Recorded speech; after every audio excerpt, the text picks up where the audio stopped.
Namo tassa bhagavato arahato sama sambuddhassa. Namo tassa bhagavato arahato sama sambuddhassa. Namo tassa bhagavato arahato sama sambuddhassa. Adhani ca nakupati. Ibu bapak dan saudara-saudara semuanya, pada hari ini adalah hari Uposatha bulan gelap. Dan biasanya setiap Uposatha bulan gelap, sebagian umat Buddha akan melakukan atasila dan kebaktian di wihara. Hanya saja yang seringkali saya temukan ketika kebaktian Uposatha begini dilakukan, ini kan ceritanya kebaktian Uposatha tapi mintanya Pancasila. Nggak ada yang atasila. Nah, oleh karena itu ya seringkali saya menyarankan kalau pas kebaktian Uposatha seperti ini, apakah ibu bapak dan saudara-saudara semuanya itu menjalankan atasila atau tidak, jauh lebih baik minta 8 sila. Itu ya. Jadi nanti bagaimana? Ya nanti setelah urusan keluar ya biar urusan di luar, tidak masalah. Kalaupun habis dari sini minta 8 sila, kemudian nanti keluar menjalankan Pancasila lagi, tidak apa-apa. Tidak ada masalah sama sekali sebenarnya. Gitu. Nah, bahkan kalau di Sri Lanka sendiri misalnya ya, pas pada saat mereka mau blessing rumah begitu. Kalau mereka mau blessing rumah itu biasanya mereka tidak minta Pancasila, tetapi minta sama ajiwasila. Sama ajiwasila itu ditambah yang terutama yang sila keempat itu diganti dengan tidak berucap kasar, sampah palapa, masuk apa lagi itu?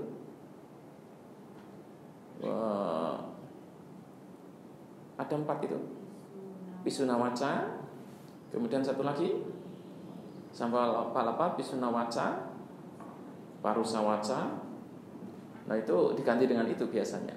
Nah itu sama ajiwasuta. Jadi mereka tidak minta Pancasila, tetapi minta sama ajiwasuta. Nah itu. Nah oleh karena itu kalau dalam kebaktian Uposatha semacam ini ya bisa diubah dengan minta 8 sila. Gitu. Dengan demikian nanti selama ibu bapak dan saudara-saudara semuanya berada di sini itu menjalankan 8 sila. Gitu. Nah masyarakat Sri Lanka juga begitu. Kalau pas lagi Uposatha di Sri Lanka itu kalau bulan gelap begini tidak ada ritual khusus, tapi sebagian umat juga menghabiskan waktu di wihara. Mereka kemudian menjalankan atasila di wihara dari pagi sampai sore, dari pagi jam 6 sampai sore. Tapi kalau pas Uposatha bulan terang, mereka datang ke wihara, kemudian ada kegiatan mendengarkan Dhamma Desana sehari penuh dari pagi jam 6 sampai nanti sore jam 6 malam. Kemudian kadang-kadang ya, masih juga disambung, tapi bagi yang mau pulang itu jam 6 sudah ditutup. Yang mau sambung nanti sampai jam 8 atau jam 9 begitu. Sebagian mereka tidur di wihara kalau yang itu. Dan sebagian juga ada yang pulang ke rumah. Nah, kalau di Sri Lanka, di wihara saya, kalau pas hari-hari biasa, paling tidak yang ikut atasila itu ya sekitar 1.000 orang di wihara kami. Dan wihara yang kasih makan itu gantian, umat-umat berdana makanan begitu. Wihara yang ngurusi. Kalau pas setiap hari Uposatha begitu. Kalau pas Waisak, wihara kami yang ikut Uposatha saja, ikut Uposatha pada hari Raya Waisak itu paling tidak 5.000 orang. 5.000 orang kita mampu kasih makan. Padahal itu tidak cuma di wihara kami saja, seluruh Sri Lanka kalau pas Waisak itu wiharanya jadi putih semuanya. Orang-orang ikuti Uposatha begitu. Nah itu cuman yang ikut Uposatha. Kalau di wihara kami pas hari Raya Waisak begitu ya, yang datang ke wihara 10.000 itu terlalu sedikit. Karena wihara kami itu wihara yang sangat terkenal di Sri Lanka. Sangat sedikit kok, cuma 10.000. Mereka cuma datang dan pergi begitu saja. Cuman untuk nancap dupa di pohon bodhi, di stupa, kemudian di altar Sang Buddha. Nah, oleh karena itu di Indonesia itu ada istilah agama agama Buddha Chongchungcap, yang cuman datang ke wihara nancapkan dupa karena mereka masih kuat tradisinya. Oh, Sri Lanka begitu, jangan dipikir Sri Lanka tidak begitu juga. Itu Sri Lanka pun demikian. Jadi mereka tidak ada kebaktian minggu di Sri Lanka, tapi mereka setiap waktu yang namanya wihara itu tidak pernah sepi orang. Kalau wihara kami dari jam 4 pagi itu sampai jam 12 malam itu ada saja yang datang. Apalagi wihara kami itu wihara yang sangat terkenal dan pohon bodhinya itu paling terkenal. Kalau di Kolombo, yang namanya wihara Bilangbila itu, Raja Mahawihara Bilangbila, itu pohon bodhinya sangat terkenal. Jadi mereka datang ke sana untuk puja itu untuk apa? Yang tidak punya jodoh larinya ke pohon bodhi, lakukan bodhi puja. Yang sakit tidak sembuh-sembuh, ya pujanya di pohon bodhi. Yang miskin pengen kaya, ya pujanya di pohon bodhi. Yang dapat masalah ulang tahun, ya bodhi pujanya di situ. Itu bahkan dulu waktu presiden yang perempuan itu kan kena bom itu matanya satu. Sebenarnya presiden perempuan Sri Lanka itu kan matanya cuma satu itu, yang satu kan cuma mata palsu. Itu waktu dia kena bom itu tidak sembuh-sembuh. Kemudian dia suruh para menterinya untuk lakukan bodhi puja di situ, yang sembuh. Nah, Presiden Mahinda dulu, sebelum presiden ini, sekarang ini presidennya Sirisena.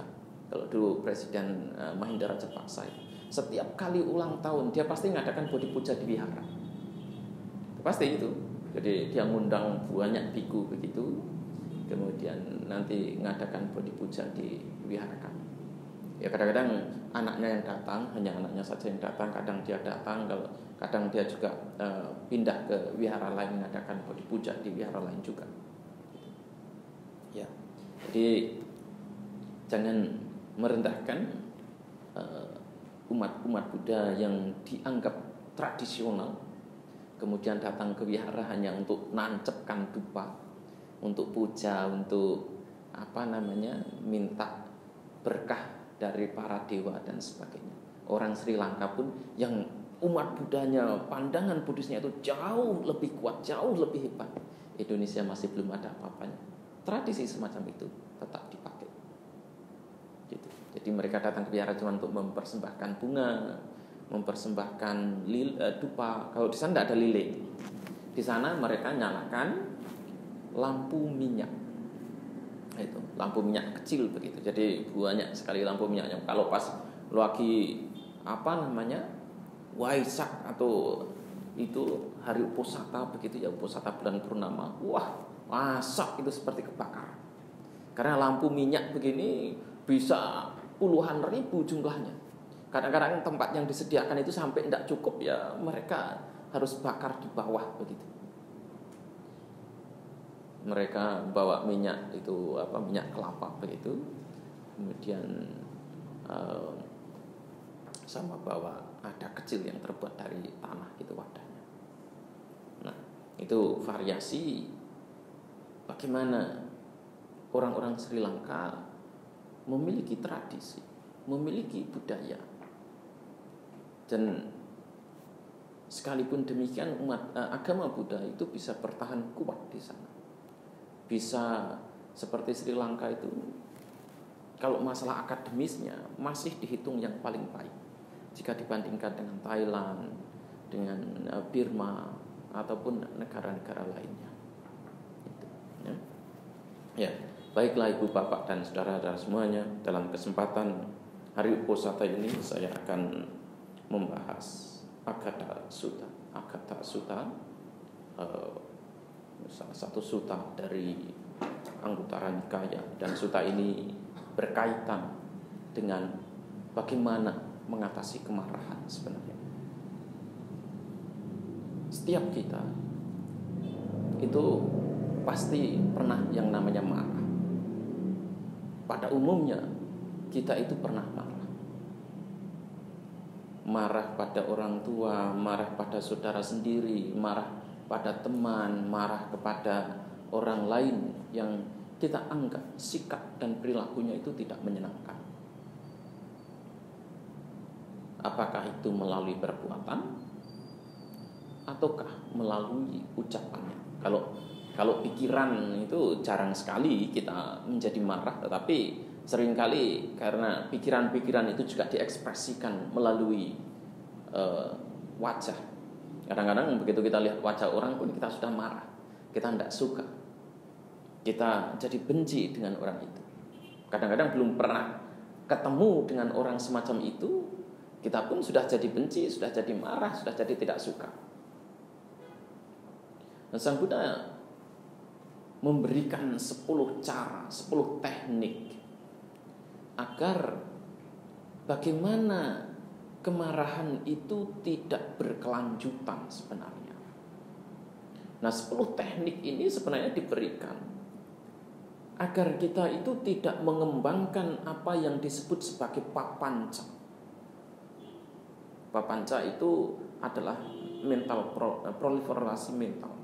Proliferasi mental itu maksudnya pengembangan mental. Kita terobsesi dengan sesuatu, dengan suatu fenomena terus menerus. Contoh, katakanlah kata-kata saya itu kasar, kemudian ibu bapak dan saudara semuanya tidak suka dengan kata-kata saya yang kasar. Dan kalau saya sudah biasa begitu, makanya banyak sekali orang yang tidak suka dengan saya. Di mana-mana itu, para biku, umatawan, segala macam itu, banyak yang tidak suka dengan saya. Sekalipun kadang-kadang mereka ikut hadir, mengikuti puja bakti, ya kadang-kadang terpaksa saja. Tapi tidak suka sekali dengan saya. Ya saya tidak masalah. Saya tidak ada kekhawatiran sama sekali, tidak ada ketakutan sama sekali. Orang mau marah seperti apapun dengan saya, mau tidak suka seperti apapun dengan saya, itu hak dan urusan mereka. Saya tidak akan terpengaruh dengan kemarahan, dengan rasa tidak suka yang mereka miliki. Nah, ibu bapak dan saudara-saudara semuanya,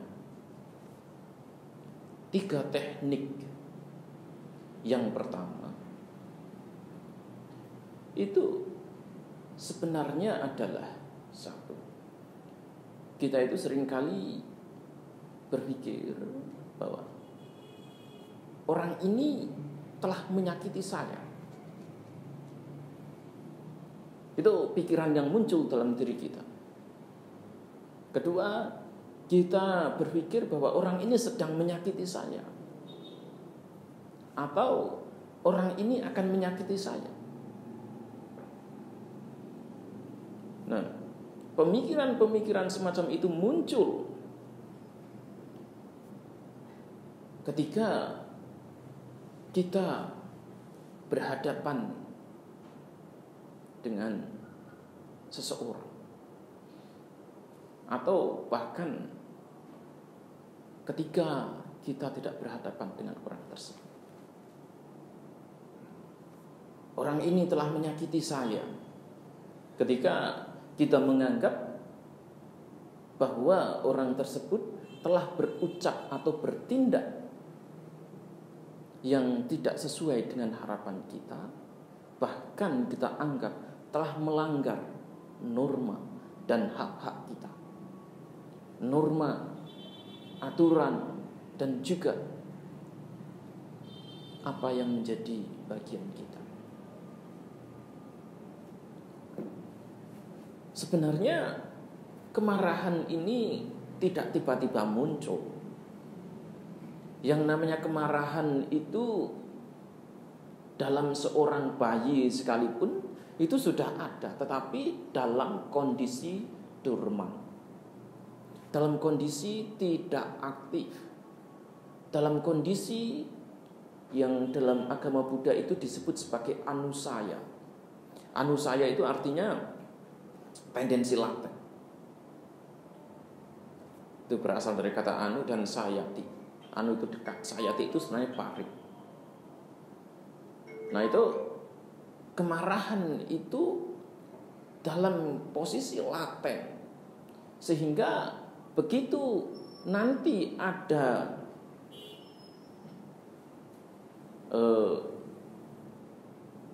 fenomena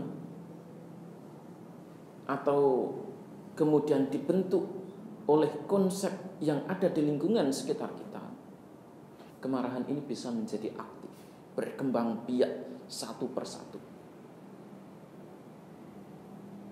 berkembang biak sedikit demi sedikit, sehingga kemarahan bisa menjadi sangat luar biasa. Kemarahan bisa menjadi berkembang biak dengan begitu hebatnya.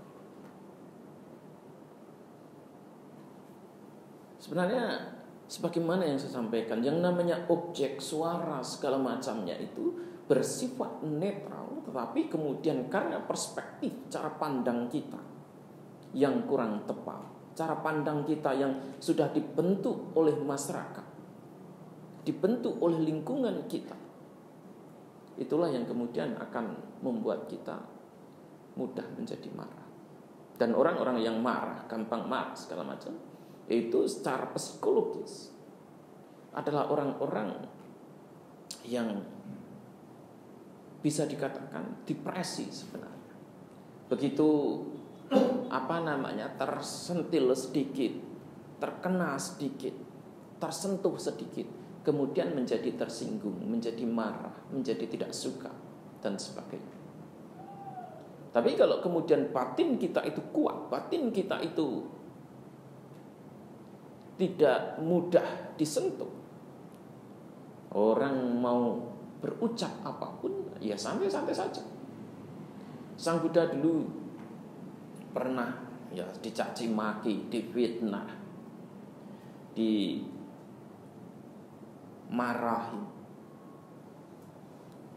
Tapi apakah kemudian Sang Buddha ikut terpengaruh dengan caci maki, ucapan kasar, hal-hal yang tidak baik semacam itu? Tidak.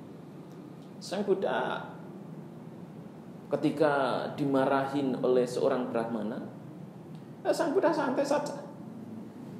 Dan setelah ketika Brahmananya itu masih marah-marah, ngomel-ngomel begitu, Sang Buddha diamkan saja, didengarkan saja bagaimana orang itu marah. Nah, ketika sudah selesai, barulah Sang Buddha itu bertanya, sudah cukup kamu marah? Sudah nanti. Sekarang begini, kalau kamu, saya ambilkan contoh, kalau kamu ada tamu, kemudian kamu hidangin makanan, minuman, tapi tamu tersebut tidak makan atau meminum makanan kamu, apa yang kamu lakukan setelah tamunya itu pergi? Ya, saya makan sendiri nanti. Nah, demikian juga saya. Ketika kamu marah-marah, kamu tidak suka pada saya, dan saya tidak merespon, saya tidak mengambil kemarahan itu, apa yang kemudian terjadi? Yang jelas, kemarahan itu kemudian diambil kembali oleh sang Brahmana tersebut. Karena tidak mampu kemudian menembus pertahanan sang Buddha, tidak mampu kemudian membobol kondisi batin sang Buddha. Sang Buddha santai-santai saja, sang Buddha tenang-tenang saja, tidak ada masalah sama sekali. Tapi yang namanya kemarahan itu ya, ketika sudah meletus begitu, kadang-kadang kita sendiri lupa, kadang-kadang kita sendiri tidak ingat sama sekali, tidak sadar sama sekali. Kita sadar, kita tahu-tahu kemarahan sudah sudah selesai begitu. Nah, pernah suatu ketika seorang umat itu curhat selama 3 jam lebih. Dia menceritakan pengalamannya yang merasa dipecundangi oleh seseorang. Dia marah-marah selama 3 jam penuh di depan saya. Ya saya cuma bisa dengarin aja. Kadang-kadang ya saya itu tertawa sampai sakit perut. Karena ya saya anggap lucu saja. Dia sebenarnya datang curhat untuk minta nasihat, minta pendapat, tapi begitu dengarkan kemarahan dia yang marah-marah selama 3 jam ya, saya juga tertawa selama 3 jam. Saya tidak ngomong sepatah kata apapun. Saya cuma tertawa saja mendengarkan curhatan dia yang selama 3 jam itu. Akhirnya setelah selesai apa dia bilang?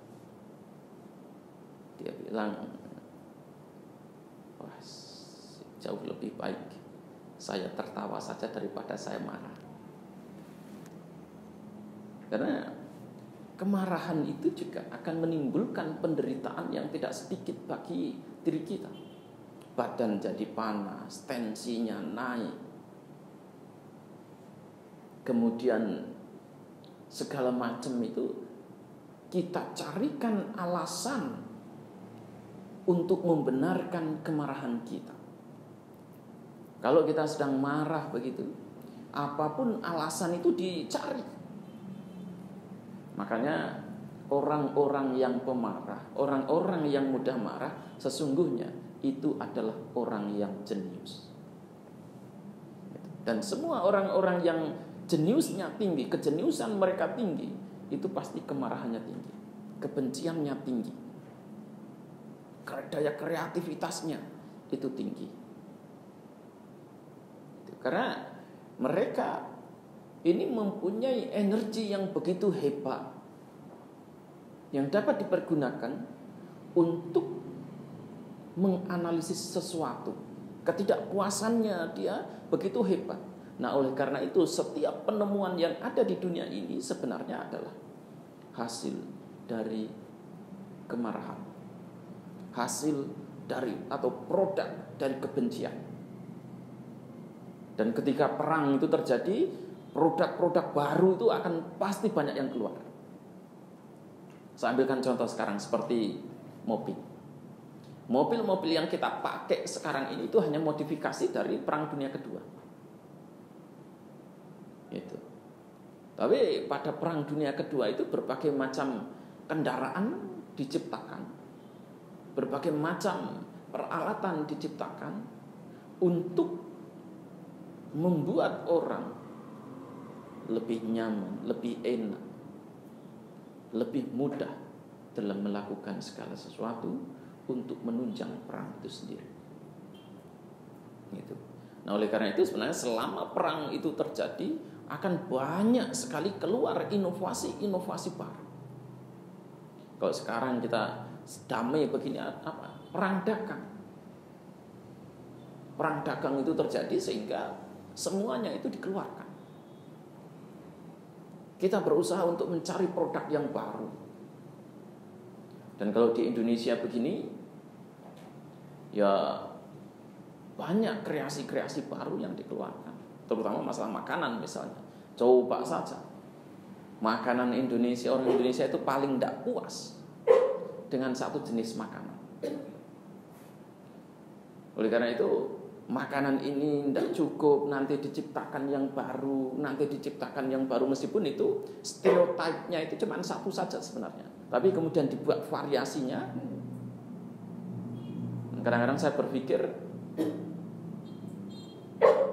apakah orang ini tidak bisa makan kalau makanannya itu tidak bervariasi semacam itu. Bahkan makanan itu kalau ibu-ibu sudah makanannya ini kemudian dihias sedemikian rupa, dibuat begitu indah. Kadang-kadang saya mikir, apa kalau nggak dihias seperti itu kemudian nggak selera makan. Karena ada kalau pas kita lagi lagi pesta atau lagi ada acara ulang tahun begitu, itu kan makanannya dihias begitu indah, begitu baik, sehingga tampak begitu sangat menyenangkan.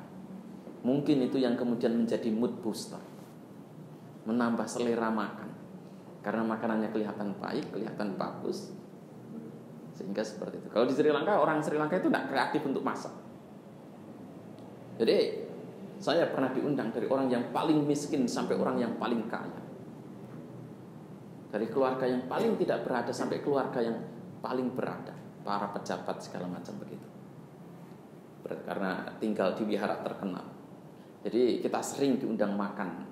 Karena kalau orang Sri Lanka itu biasanya mereka senang untuk mengundang dan makan ke rumah begitu. Apakah makan pagi atau makan siang, terutama dilakukan pada hari Sabtu dan Minggu. Kalau orang Sri Lanka, dari orang yang paling miskin sampai orang yang paling kaya, dari tengah kota sampai ke pelosok desa, makanannya itu tidak ada bedanya sama sekali. Tidak ada bedanya. Hanya saja tingkat kebersihannya itu saja yang berbeda. Itu di Sri Lanka. Kadang-kadang saya tanya kepada anak-anak yang dulu, karena saya dulu sempat ngajar di sekolah minggu juga, saya tanya, kamu tiap hari makan seperti itu apa enggak bosan? Kemudian mereka jawabnya, ya kita biasa saja, enggak apa-apa makan seperti itu. Karena pagi, karena mereka budayanya itu terpengaruh oleh budaya Inggris, pagi itu apa mereka lakukan? Makan roti tawar. Makan roti tawar, nanti siang mereka makan nasi, sore mereka makan roti tawar lagi. Tiap hari begitu. Kemudian kalau roti tawar di sana tidak dimakan pakai selai mereka. Mereka makannya itu pakai kuah. Kalau budaya Inggris itu kan pakai selai, tapi dimodifikasi oleh orang Sri Lanka, makannya pakai kuah. Kuahnya itu biasanya cuma pakai kentang, pakai santan, sama dikasih ikan teri itu. Atau kadang-kadang pakai paripu. Paripu itu semacam gandum gitu, tidak tahu saya, tapi ya mirip-mirip seperti gandum begitu, tapi di sayur. Itu di sayur dengan santan biasanya. Tidak tahu orang sini kalau diomongin juga tidak pernah ngerti, gitu ya. Nah, ini saya bukan berarti besok pengen makan begitu, karena umat-umat itu kadang-kadang sensitif. Begitu bikunya ngomong masalah makanan, wes besok itu apapun yang diomongkan bikunya itu langsung dikeluarkan semuanya. Dan kadang saya bilang ini tidak konsisten. Kadang-kadang saya ngomong masalah bidadari wanita cantik, tidak juga ada yang ngasih perempuan cantik. Bante ini loh, Miss Medan untuk Bante, tidak ada. Padahal kalau saya pas lagi cerita, saya lagi ngomong begitu ya, karena memang lagi pengen cerita, bukan karena pengen makan ini dan itu. Saya pernah suatu ketika menceritakan pengalaman di Sri Lanka. Kalau di Sri Lanka, ketika kita makan, itu pasti ditanya, Bante mau makan nasi putih atau nasi merah? Karena di sana mereka berdua punya jenis makanan ini. Kalau kita pilih nasi putih ya akan dikasih nasi putih. Kalau nasi merah ya kita akan dikasih nasi merah. Saya cerita begitu pas ceramah malam begini. Besok paginya dari nasi yang paling putih sampai nasi yang paling merah itu tidak tahu berapa mangkok begitu keluar. Pernah juga saya ngomong nyebut sate begitu. Habis ceramah, kan itu ceramah minggu pagi begitu. Habis ceramah, saya padahal sudah bilang ngomong juga seperti ini. Bukan karena saya mau makan, tapi karena memang itu yang keluar dari otak saya begitu. Begitu dalam makan siang, hampir semua yang ada di meja saya itu isinya sate semuanya. Sampai pengurus wihara itu merasa tidak enak pada saya. Bante maaf ya, ini semuanya sate semua, bukan karena itu, tapi karena memang di sini yang paling gampang dapatnya itu katanya. Gitu. Bukan, jadi kalau ada biku ceramah, ada siapapun yang ceramah samanya menyebut makanan bukan berarti karena mereka kasih kode. Bukan berarti ngasih kode untuk begini dan begitu. Kalau ngasih kode seorang biku itu sebenarnya tidak boleh. Seorang biku ngasih kode kepada umat itu tidak boleh sebenarnya. Menurut Vinaya itu tidak boleh. Oleh karena itu, kalau saya pribadi, saya juga tidak punya makanan yang difavoritkan. Apa yang pengen saya makan juga saya tidak tahu. Pokoknya besok ada saya makan, simple gitu. Tidak ada yang tidak usah saya cari. Saya tidak punya makanan favorit. Harus makan inilah, harus makan itu, tidak. Saya apa yang dipersembahkan, apa yang diberikan, itu yang saya kasih. Bahkan seperti nasi begitu. Apakah itu menjadi makanan favorit saya? Tidak juga. Saya ada nasi ya oke, tidak ada nasi juga oke. Kalau di Sri Lanka kadang-kadang saya sering kali tidak makan nasi selama beberapa hari begitu. Karena orang Sri Lanka kadang-kadang kalau pas di hutan begitu, ya masih ada mereka makan singkong rebus itu masih ada. Kadang-kadang ya cuman saya makan singkong rebus itu aja, udah cukup buat saya. Kadang kalau pas di kota saya lagi males turun untuk makan, ya saya makan biskuit itu aja. Itu cukup sampai untuk besok. Kemarin saya ke Kisaran, ketemu orang yang saya ingin temui. Dia cerita selama 3 tahun dia itu cuma minum air aja, tapi bekerja keras, tidak bisa makan apa-apa sebenarnya dia. Selama 3 tahun tidak mampu makan apapun. Kadang-kadang ya makan itu, kalau makan sesuatu tapi cuma sedikit saja, sampai badannya itu kurus, tapi tetap bekerja keras. Karena dia memang fisiknya itu tidak mau makan apapun. Jadi setiap orang itu punya pengalaman yang unik seperti itu. Nah, ibu bapak dan saudara-saudara semuanya, jadi ketika kita berpikir terus menerus dia telah menyakiti, dia sedang menyakiti dan akan menyakiti saya, ini membuat kita menderita, membuat kita tidak nyaman, membuat kita terobsesi dengan ucapan orang itu. Proses obsesi ini bisa kita lihat dalam Madhupindika Sutta misalnya. Itu adalah salah satu proses persepsi yang paling detail, dan itu yang kemudian saya pergunakan sebagai dasar untuk disertasi saya. Jadi untuk membandingkan teori persepsi dalam sutta dengan dalam Abhidhamma, itu yang saya pergunakan dasarnya itu adalah Madhupindika Sutta. Dalam Madhupindika Sutta itu dijelaskan bahwa obsesi itu bisa muncul. Pertama, ketika mata dan objek itu bertemu. Ketika organ indria bertemu dengan objek, kemudian timbullah kesadaran mata.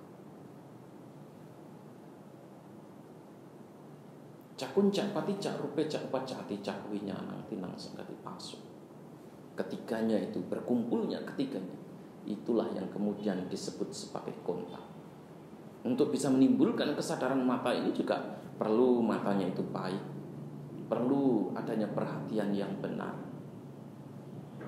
dan benda itu dalam jangkauan indera kita.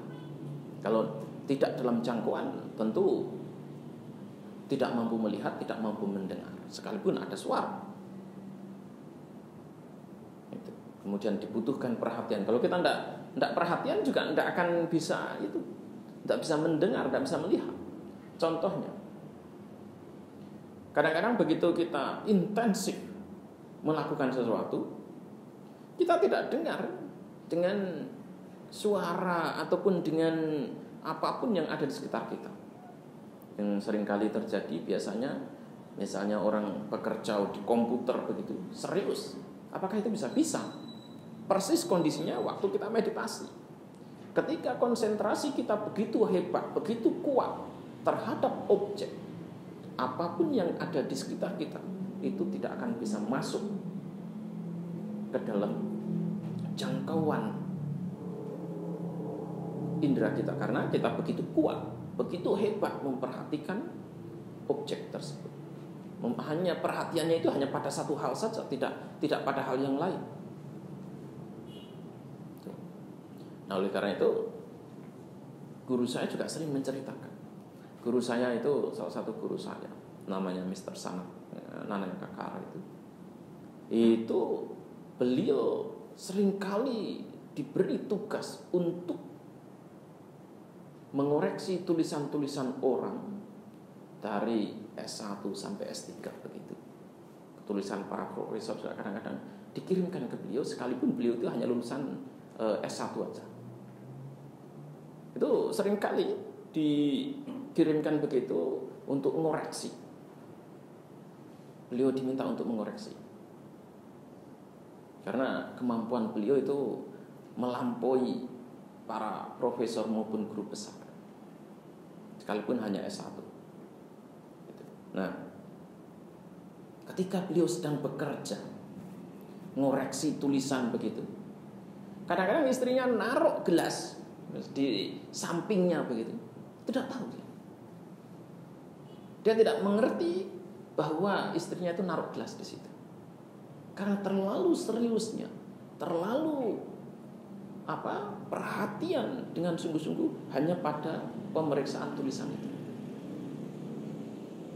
Dia hanya memeriksa tulisan, dia hanya melihat pada tulisan, sehingga konsentrasinya begitu hebat, perhatiannya begitu hebat terhadap tulisan, dan semua organ indera yang lain itu ditutup. Nah, oleh karena itu sangat penting untuk memiliki perhatian, sehingga mampu untuk melihat, mampu untuk mendengar, mampu untuk mencium bau, mampu untuk merasakan dan sebagainya. Inderanya baik, punya perhatian, kemudian masih dalam ruang lingkup jangkauan indera kita. Tinang sengketik paso pasapat sawetan. Kontak ini yang kemudian akan memicu munculnya perasaan. Perasaan menyenangkan, tidak menyenangkan, ataukah netral. Kalau perasaannya itu menyenangkan, kemudian akan membuat kita ketagihan untuk mencari terus dan menerus. Kalau tidak menyenangkan, kemudian timbullah kebencian. Kalau netral, timbullah kebodohan. Nah, oleh karena itu diharapkan begitu kontak ini terjadi, perasaan itu terjadi, kita itu stop sampai di situ, tidak dilanjutkan. Jadi perasaan ini, yang namanya perasaan itu normal terjadi dimanapun juga. Tidak hanya pada orang biasa arahat sekalipun masih mengalami 3 jenis perasaan ini. Perasaan menyenangkan, tidak menyenangkan, ataupun netral. Masih. Kalau ibu bapak dan saudara-saudara semuanya membaca Indriya Bhawana Sutta, sutta terakhir dalam Majjhima Nikaya, di situ dijelaskan bahwa orang biasa yang masih hanya berada dalam Arya Winaya. Arya Winaya itu tidak harus hanya seorang bhikkhu, tidak.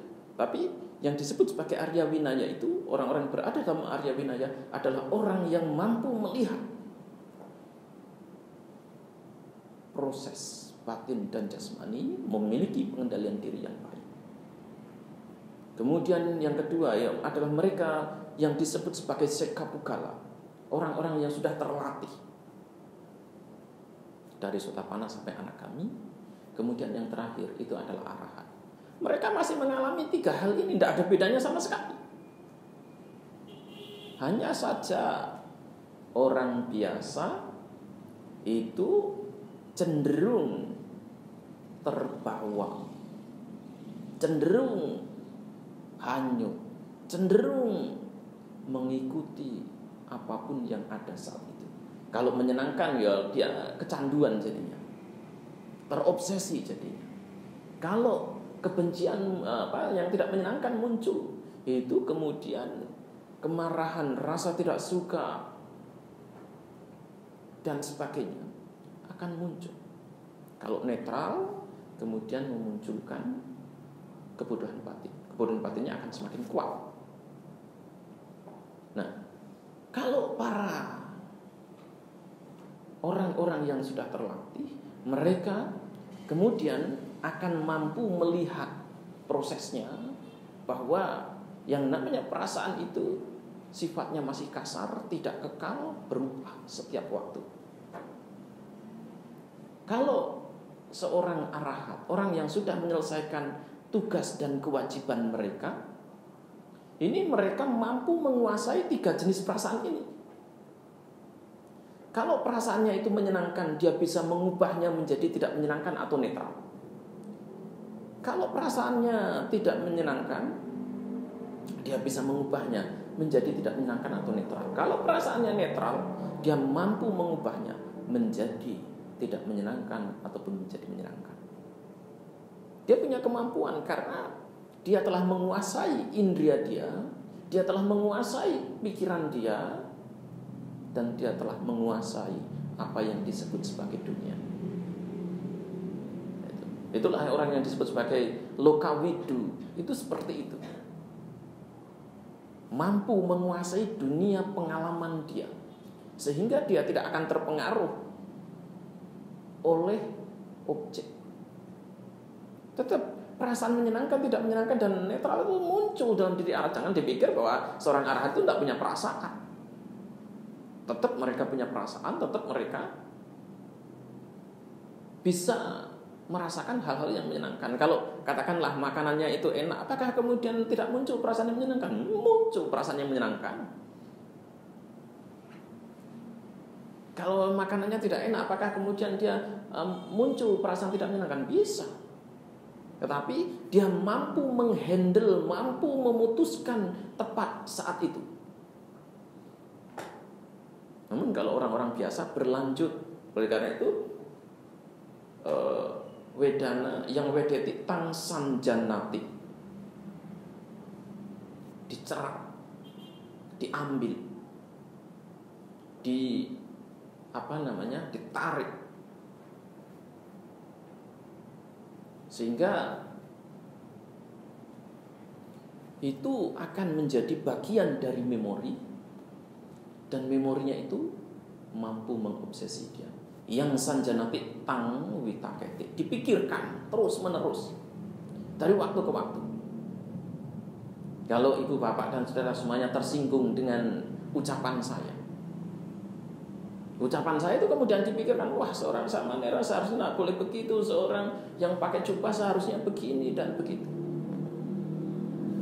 Muncul 1001 alasan untuk membenci saya. Atau kalau apa yang saya sampaikan itu memuaskan ibu bapak dan saudara semuanya, kemudian ya akan selalu juga mencari alasan untuk membenarkan apa yang saya sampaikan. Oh iya, itu bantainya ngomong, yang lain juga ngomong begitu, yang di suta-suta juga ngomong begini, segala macam begitu. Oh, saya juga ngalami seperti ini.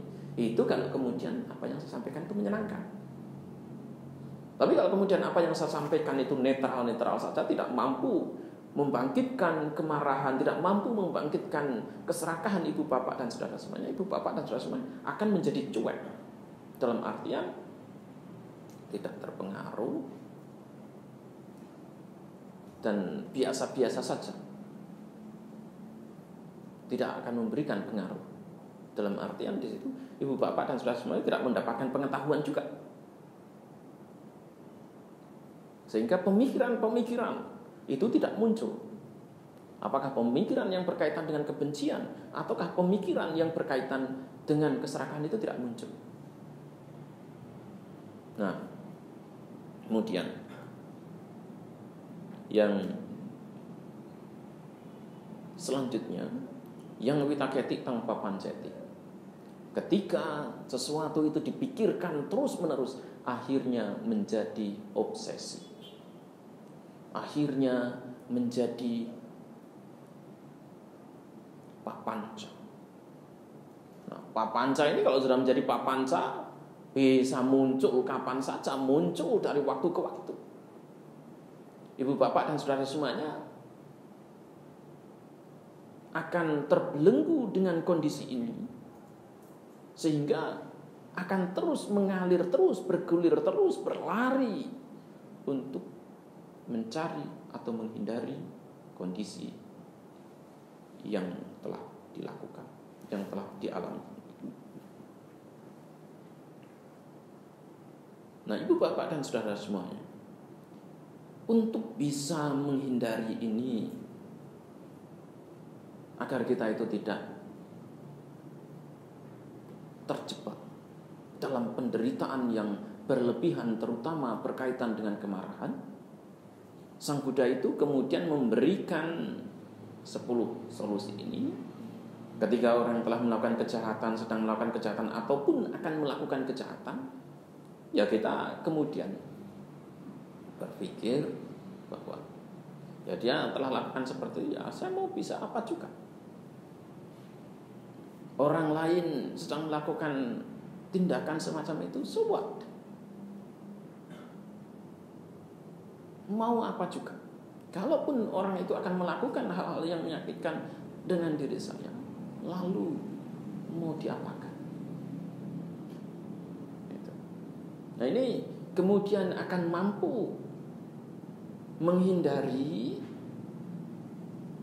dan menghindarkan kita terhadap hal-hal yang kemudian mampu membawa penderitaan karena berkembangnya kebencian dalam diri kita. Demikian juga kalau berkaitan dengan teman, orang dekat, sahabat, itu juga begitu kaitannya. Orang ini telah melakukan sesuatu yang telah melukai teman saya, sedang melukai teman saya, sedang menghancurkan, akan menghancurkan teman saya. Itu juga dengan cara semacam itu.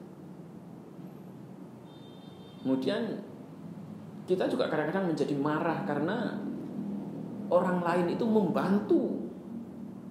telah membantu, sedang membantu, ataupun akan membantu orang yang kita anggap musuh.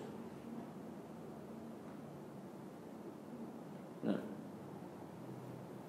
dengan begitu, dengan berpikir seperti itu, kemarahan itu tidak akan berkelanjutan.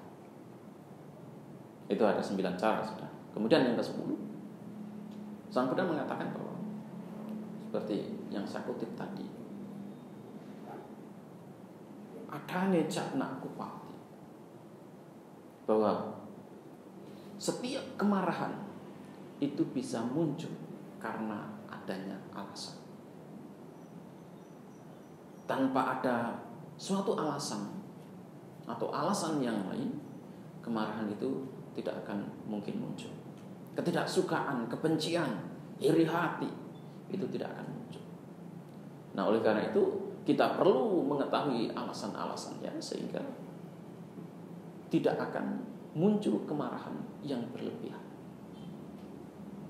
Nah, ini perlu dipahami agar ibu bapak dan saudara semuanya tidak terjebak dalam yang namanya papanca, yang namanya kemarahan yang terus-menerus. Sekalipun ini adalah bisa dikatakan sebagai teknik yang melibatkan sisi intelektual sebenarnya. Dengan sekedar berpikir bahwa kalaupun dia berbuat seperti itu, so what? Mau apa? Saya bisa berbuat apa? Saya bisa melakukan apa?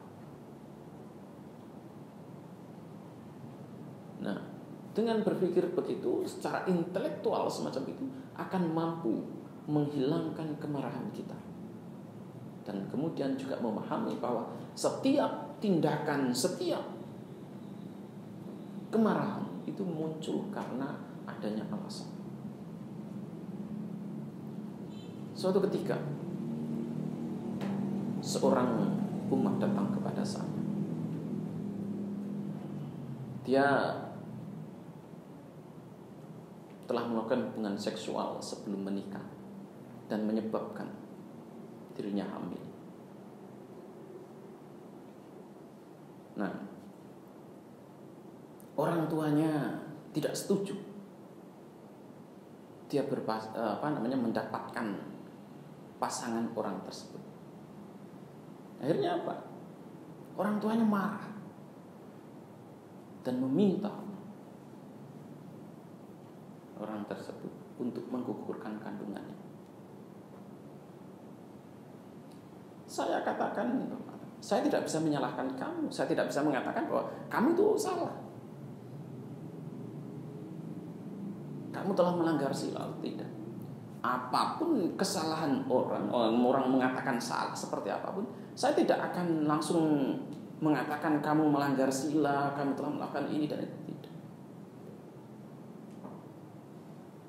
Kamu telah melakukan karma buruk dan sebagainya, tidak juga.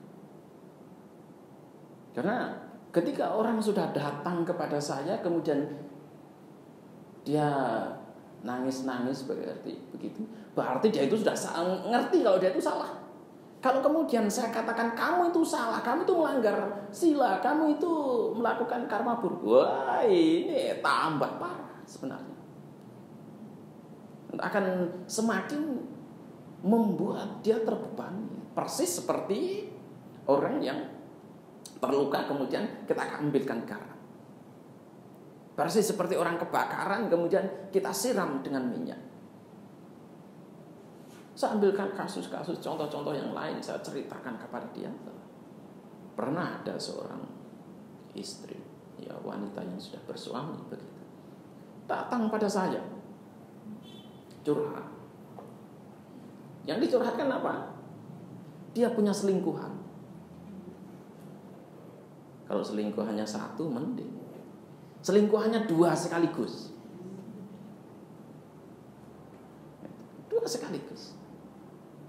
Ya saya selalu dicurhatin kalau pas dia itu lagi bermasalah dengan selingkuhannya.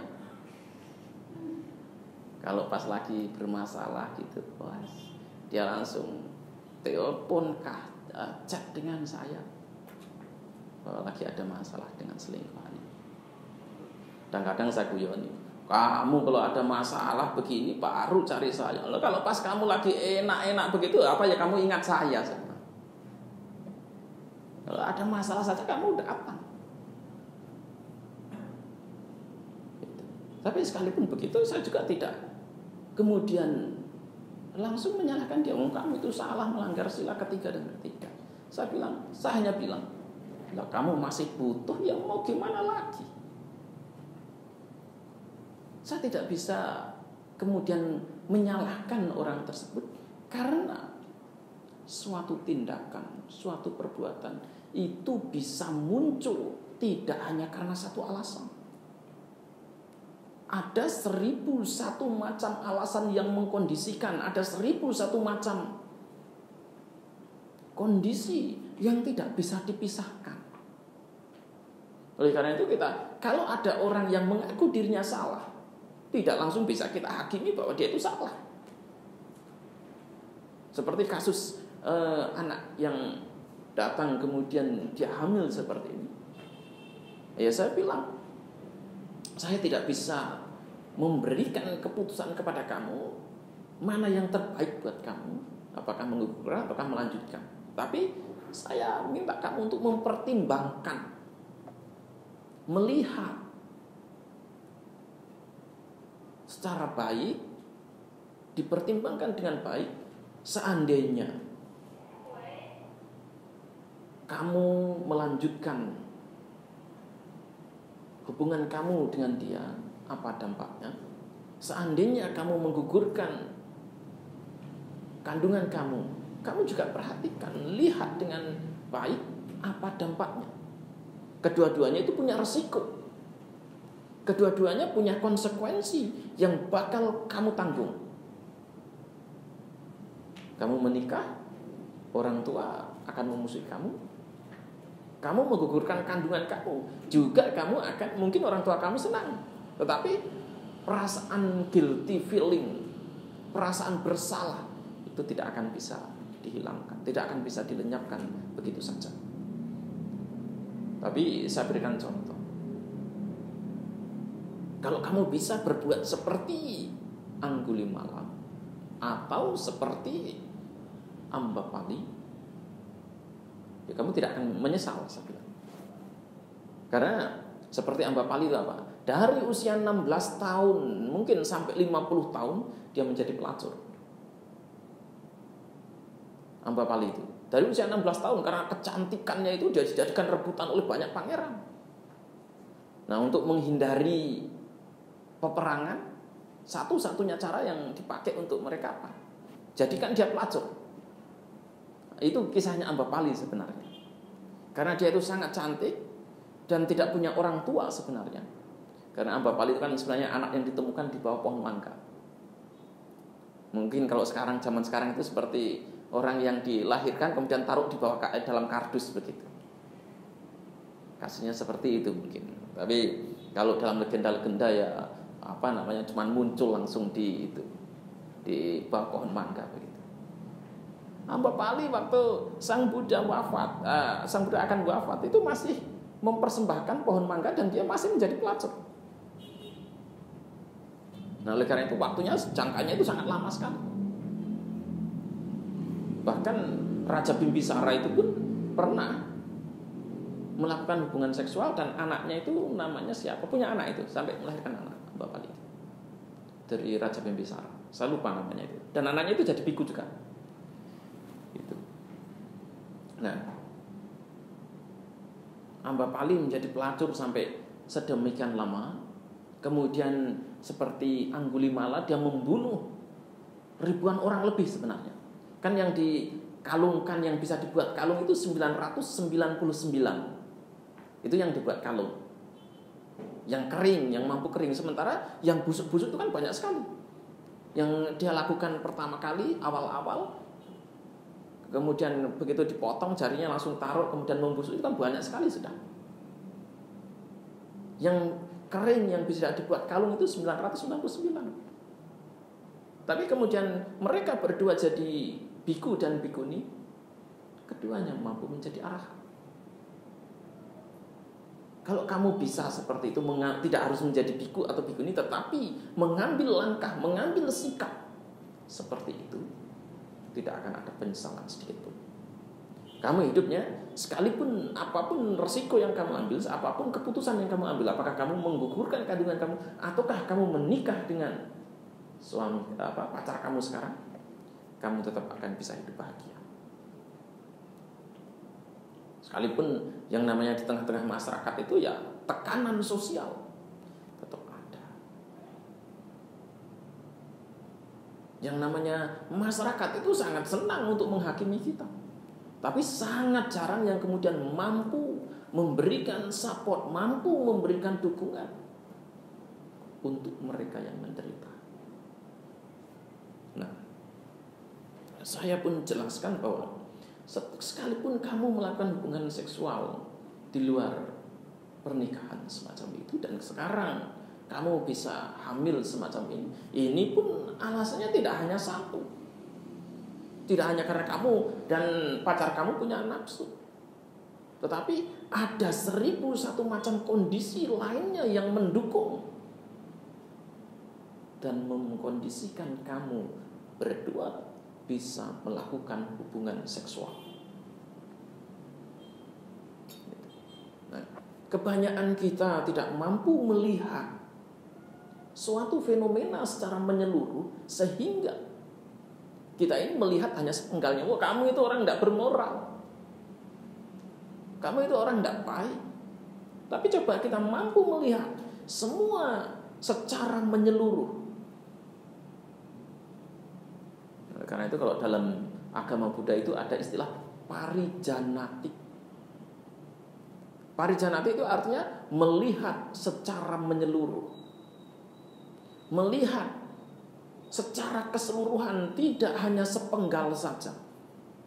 Kalau kita melihat secara sepenggal saja, akhirnya ya kita langsung menyalahkan, kita langsung menghakimi, menganggap orang ini tidak baik, menganggap orang ini melanggar sila dan sebagainya. Segala sesuatunya itu punya alasan, dan alasannya itu tidak bisa hanya satu, tidak mungkin. Kalau memang alasannya itu satu cukup, Sang Buddha tidak akan muncul. Sang Buddha tidak akan pernah berjuang untuk mencapai pencerahan. Karena waktu itu konsep Tuhan menyerahkan segala sesuatunya itu pada Tuhan sudah ada. Bahwa seperti kalau sekarang kita kenal takdir begitu, nasib begitu, itu kan segala sesuatunya diputuskan oleh Tuhan. Itu sudah ada. Kepercayaan semacam itu. Juga ada kepercayaan segala sesuatunya itu karena karma. Yang satu percaya bahwa segala sesuatunya yang baik ataupun buruk itu telah ditentukan oleh para dewa. Yang satu ini percaya bahwa segala sesuatunya sudah ditentukan oleh karma kita. Tapi ada juga yang percaya bahwa segala sesuatunya itu sudah diatur oleh alam. Gitu. Jadi tidak ada satupun alasan. Yang namanya paticca samuppada itu adalah hukum sebab musabab yang saling bergantungan, dan sebabnya itu tidak tunggal. Dampaknya juga tidak tunggal. Seperti kasus ini tadi, hubungan seksual di luar nikah, akhirnya apa? Dia sendiri menderita, orang tuanya menderita. Nanti lingkungan sekitarnya akan mencaci maki dia, menghakimi dia, mengatakan dia salah dan sebagainya. Itu anaknya, katakanlah anaknya, kalau dia diputuskan, artinya diaborsi, ya tidak punya kelanjutan kehidupan. Kalau dilanjutkan, itu pun akan banyak masalah yang dihadapin juga. Jadi setiap masalah itu muncul ke permukaan, sebabnya tidak satu. Demikian pula dampaknya juga tidak satu. Nah, ini yang perlu dipahami oleh umat Buddha, dan yang perlu juga dikedepankan, sehingga umat Buddha itu juga tidak akan mudah untuk terombang-ambing, tersinggung, marah dan sebagainya.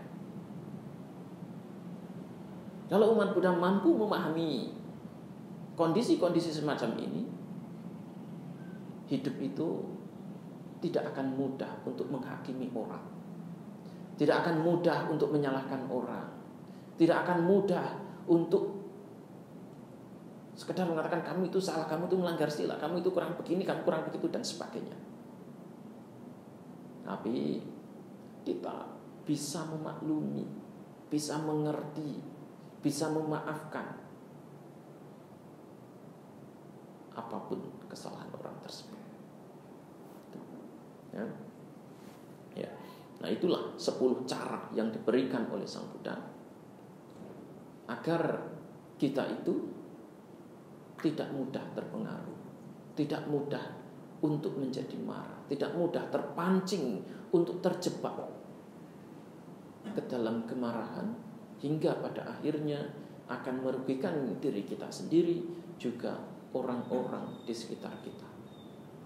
Saya kira itu saja apa yang saya sampaikan pada ibu bapak dan saudara semuanya dalam kesempatan ini, sehingga semoga apa yang saya sampaikan bisa memberikan manfaat, memberikan inspirasi untuk praktek lebih baik. Semoga ibu bapak dan saudara semuanya tidak terjebak dalam dendam, kemarahan, tidak terjebak untuk mengakumulasi kemarahan, kebencian, ketidaksukaan dan sebagainya, sehingga hidup ibu bapak dan saudara semuanya bisa damai, bahagia, tenang, dan mampu menikmati kebebasan yang sesungguhnya. Semoga Sang Wiratana selalu melindungi sapi serta waktu sugita.